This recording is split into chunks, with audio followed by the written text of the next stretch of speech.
It doesn't matter where you are in your walk through life.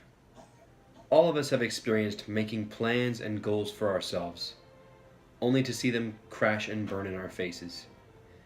And it can be truly disheartening to actually make the effort to use foresight, to plan for the future, to know what you want, only to see it be made painstakingly obvious that God had something different in mind. Sure, we can try to brush it off, saying, hey, God knows best, or all in God's timing. But let's just be real. The 710,124,070th time it happens, we start to feel a bit perturbed. There will be moments when many of us will wonder, what's it all for? Some of this will probably sound a bit cliche, but bear with me. I promise I have a point. Let's start with what it actually means to have faith. St. Paul wrote in his letter to the Hebrews, chapter 11, verse 1, that faith is being sure of what we hope for. It is being certain of what we do not see. Stemming from that, logically follows two questions. What is it that we hope for? And what is it that we do not see? So let's attack this. What we hope for is the resurrection. And what I mean by that is the resurrection of Christ gives us hope. Christianity itself is founded on the fact that Christ died for us, took on the punishment of our sins, opened the gates of heaven, and then came back to life to show us that he has power over even death itself. Of this, we are sure. What we don't see or know are the specifics of God's plan for each of us in our lives.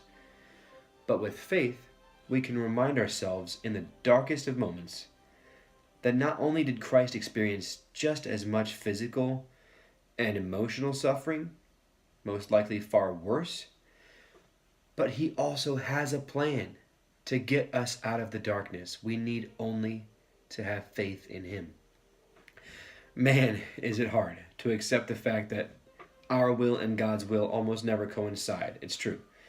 This is due to sin and our fallen human nature. We have a tendency to make the wrong choices a lot. Our ways are not always God's ways. They are like oil and water. If you've never tried this, oil and water don't mix. Even when they're shaken up, they will stay together only for a really brief amount of time. Such is the relationship between our will and the will of God. Because of our sinful nature, our will constantly seeks to separate itself from God, like oil separates itself from water. We get shaken up from time to time. Some like to refer moments when they're high on Jesus. I'm sure many of you know what I'm talking about.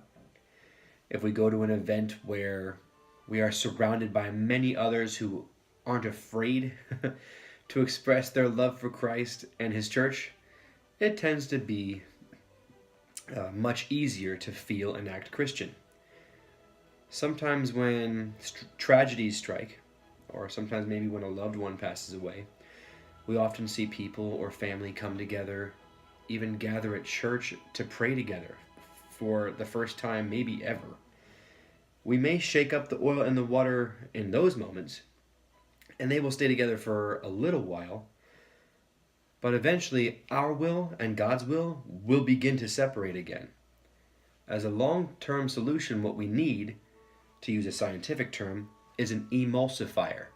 In other words, something that is able to keep the oil and water from separating. So what's out there that can actually keep the oil and water from separating? An egg. I'm serious. An egg acts to keep the oil and water from separating, making mayonnaise. In some sense, then, the church can be compared to mayonnaise.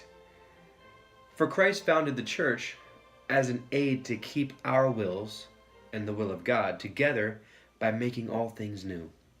Or in this case, two very different things into one whole new thing. In this way, we can feel one with Christ not only in the tragic or extraordinary times, but every day.